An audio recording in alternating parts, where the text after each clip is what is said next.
Hey everybody, Alex here, and welcome to another video, the mid-year check-in for 2025. Gotta get the label in there. So this isn't an update video per se. This is just more like a holy shit, we're halfway through the year, and I don't know where the time went. So kind of just want to say where the channel's going, how it's been going, how I'm feeling, what's going on with, we'll say, some current events and all that fun stuff. You know, the usual stuff. We're checking in, we're saying hi. So I'm recording this towards the end of May, and pretty much, depending on when I put this out, there was obviously no Video Games Gaiden episode for May, which is unfortunate, and that really just comes down to scheduling. I have a few people in the wings, working on stuff, playing stuff, and whatnot. You know, life is life. Like I said, this isn't to get rich or make money. It's just for, to have a conversation, meet new people and just chat about different things and, play games, hopefully, that have been chilling in the backlog that nobody knew about, or just was like, hey, I've always wanted to check that out, but I've never really had the motivation to do so because it happens, right? That being said, I've also been trying to reach out to some people I really don't talk to on the regular. And while I have had some success, a lot of folks, I mean, obviously in today's landscape, you get a random DM and some sort of thing from some guy, whether there's links to a YouTube channel or not, and all this stuff, or there's like some trepidation in there, right? So I literally had one guy be like, "I don't know who you are," and I was like, "That's the point." And that was perfectly fine. I wasn't offended at all. I was like, listen, no pressure. You want to do it, you do it. You don't, you don't. No skin off my back. I like this person's content. I'm gonna watch it regardless. It is what it is. But once again, some folks I've tried to get back into contact with and just haven't had much success. But the show must go on. I originally said I wanted to do like 12 of these a year anyway. So if I come in a little short, we'll say 9 or 10. All right, cool, whatever. We still had some great conversations and hopefully played some pretty good games. Because as of this year, it's so far, at least, the games I've played for Video Games Gaiden have been good, but not the showstoppers I thought some of them were going to be. But that's the point, right? And everybody's allowed to their own different opinion. In terms of the Q2, or rather the sequel challenge, chugging along with that one. I don't know why my humidifier is blinking. Sorry about that. Now that the humidifier, I guess, is now turned off, I don't know. I played with the app. In terms of the sequel challenge, we have been doing pretty good. I'm going into a longer game as of this recording because as much as it was cool for me to go, I came out above what I wanted to do. I think I kind of want to keep it to 4, 4, and 4. If we have like a bonus credit game, 1 or 2, that's cool. But, I also don't want to be padding it with shorter games for the purpose of just going above and beyond 12 as like a flex. To me, that's kind of dumb. So I am currently playing a longer RPG gaming. For the sake of argument, I'll just tell y'all what it is. I'm playing Persona Q2 finally. And yeah, we go back to the 3DS with this one as Switch 2 comes out. But so far so good. I also did not realize that that game came out so late in the 3DS life cycle. They didn't bother to put the English dub in it. I did not realize that. And I feel like the guy who voices Fox, or Yosuke, I've heard his voice before, and I can't place where it is. I think he was a voice actor in Utawara Romano. I don't actually know. But I really appreciate his character in the game because he's like, and it's Matt Mercer, so I like him immediately. But because he's like so aloof, like his Japanese voice actor plays that off so well. But yeah, I've been playing that, and I'm not too far into it as of this recording. But just touching on the way YouTube is and all that weird stuff. It goes without saying, Switch 2 is coming out, and I have seen some of my buddies, putting up videos being like, I'm hyped for the Switch 2, but I'm kind of not. I want to say I'm in the same boat, but it's a little bit different. It's not even that I'm hyped about it. I am excited about it, but I'm kind of disappointed in it. And it comes down to the things that a lot of people are, for lack of a better word, pissed off about. Um, the game key cards. This is the last year of physical. Physical media is dead. Blah, blah, blah, blah, blah, blah, blah. Listen, y'all know your opinion is your opinion. We can agree to disagree. Personally, for me, you guys know, I am disappointed that this is not traditional physical media. That being said, I care about the hobby more than a piece of plastic. That's where my collecting has evolved into. If I have a legitimate way to play a game, convenient for me as a way to play said game, I'm going to do it. If a game is $450 physically, and $4.99 digitally, I am probably going to play the digital version so I can come on here for my own credibility and my own anal retentiveness and say, hey, I beat this expensive ass game and I only spent $4.99 on it. Because guess what? If I spent $450 on that game and it sucked, and trust me, I have had that happen before, you really wonder why you went through the effort, and you could even argue, but then you may as well emulate. I totally understand that. This is a moral thing for me. I like to legitimately own my games in any way, shape, or form. If the digital is cheaper, cool.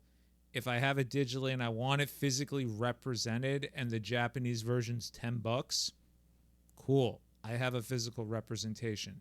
With the Switch 2, you really don't get that option anymore. If it's a game key card, it's a game key card. I understand the disappointment there. Nintendo is, and this is a little weird, like hear me out here. They're appealing to the fact that we want stuff on a shelf.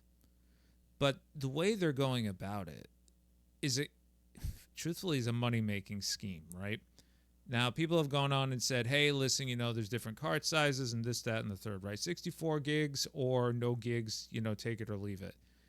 If you're trying to make, and this is where I see the argument, right? How many indie games, and this is a knock on indie games, let's just be real here, with a 50 megabyte game size are soaking up a 32 gig cartridge. If cost perspective, the digital version of it is $9.99, and now if you want physically, you gotta spend $39.99. You're paying for the plastic. If you like it enough, of course, by all means, go about and pick it up. If you have it digitally and you're like, I'm kind of good, there's your option. At the end of the day, it's a capitalism thing. Idiots like me will certainly double dip on stuff. And I'll give you a good example here. I have Suikoden 1 and 2, physically on the PS1. Those are the versions I played. I own them digitally, as well on PSN, so I could play them on the Vita. Now we have this HD remaster with some new artwork, and I have a choice. The Switch, which apparently has difficulty playing it, the PS5, or the Switch 2, which is unfortunately a game key card or a digital download. For me, if I intend to replay it, truthfully, I want to play it on a handheld. But I also don't want to make a sacrifice on a game that I think, from a graphic perspective, from a horsepower perspective, should be suffering on a console just to do that. So me getting a game key card of Suikoden 1 and 2 or digitally, for me personally, is okay because I have a physical representation of it. That's just me though, But the discourse I've seen on YouTube, it's like reaching the point of political debate, And Nintendo is truthfully just doing what all the US companies have been doing for years. The difference is now it's Nintendo doing it, and for us kids at heart, that hurts. It really does, honestly. Like I said, I'm not happy about it. I'm excited about the console, but I'm not happy about it. And that plays in effect into the hype and the excitement behind it, right? As I was watching that whole presentation, chatting with some folks on the Otaku Brothers Discord and, others as well, I noticed a common theme. Everyone was like, oh, man. Okay. All right. Yeah, okay, Kirby, you're right. All right. Weird to start the thing with a racing game and end with a racing game. All right. Nintendo's playing to their hits, man. They had stuff cooking in the oven that they knew they could have fixed up. Is it quick and easy money? No. Is it a way to get us folks to double dip because we are such loyal fans? Yeah. You know? And that's not me reading into a conspiracy and nefarious nonsense and all this bullshit. It's none of that. If you have the means to do so and you have the desire to play an enhanced version, you'll do it. Now, if on principle you say full cart or not, I'm not going to buy it. All right. But I also don't think anybody should be pointing at somebody in the face and saying you're a fucking moron in either way. At the end of the day, this is a financial decision as well as a collecting perspective, as well as a moral thing. We'll say, if like me, you like to have a legitimate legal ownership of something, some way, somehow, so you can literally say you finished it. But it also comes down to the fact of, listen, some people like to physically hold things, you know? And if it's a game key card, in my case, yeah, if I see it on my shelf, if I see it in my drawer, I'm going to be like, oh shit, I have to play this.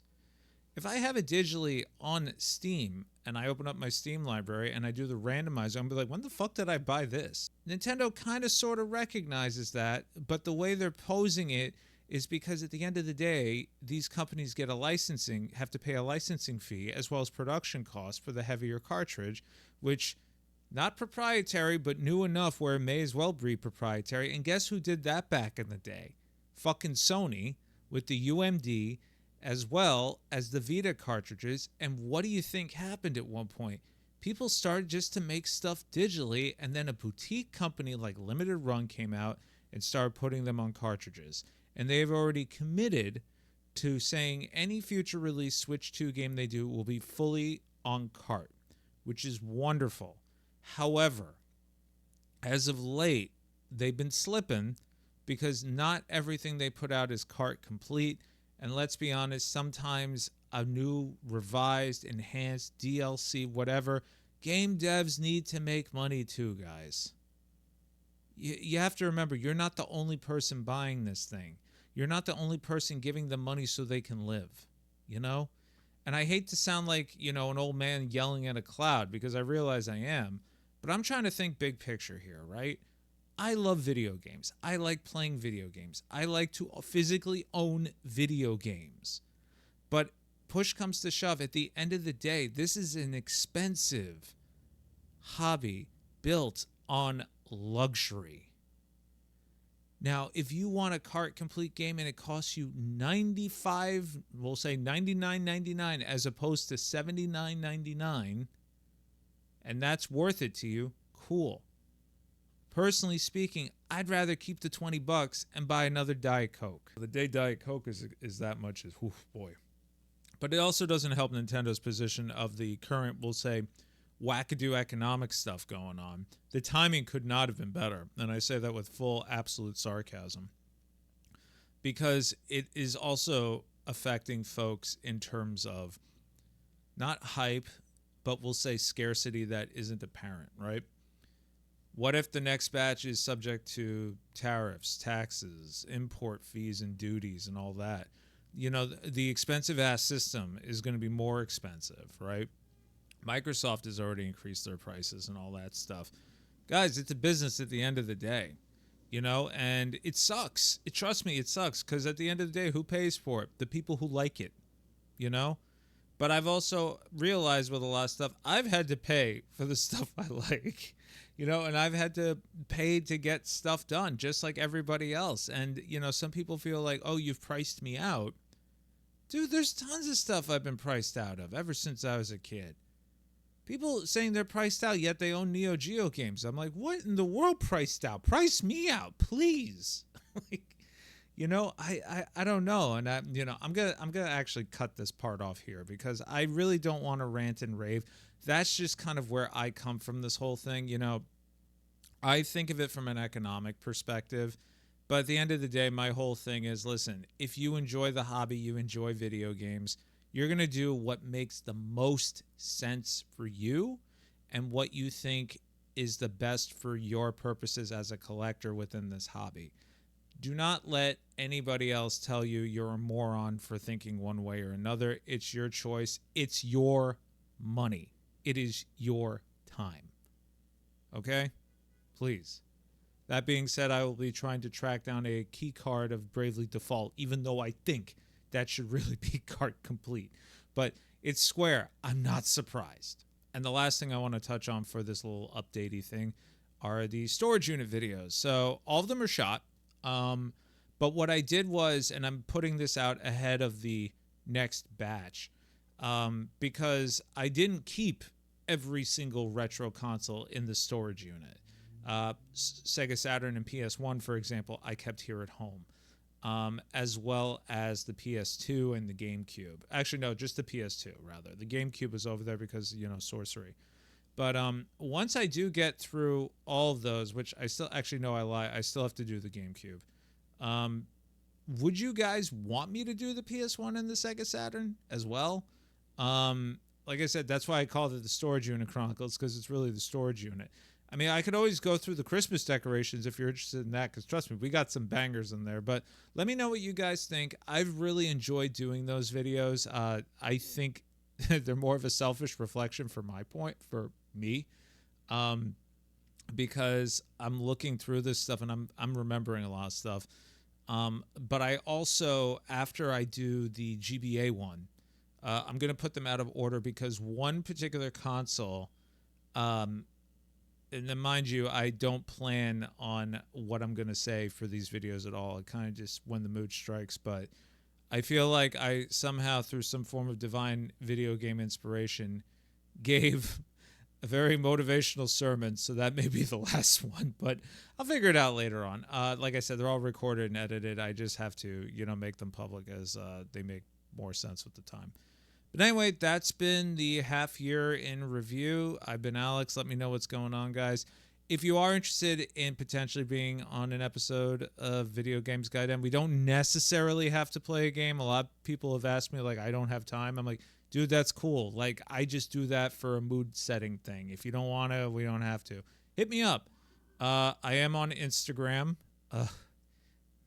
If you know, you know. I really have to do some branding thing. I'm really stupid. Hit me up in the comments. We'll figure it out. I've been Alex. I'll see you all in the next video. Take care.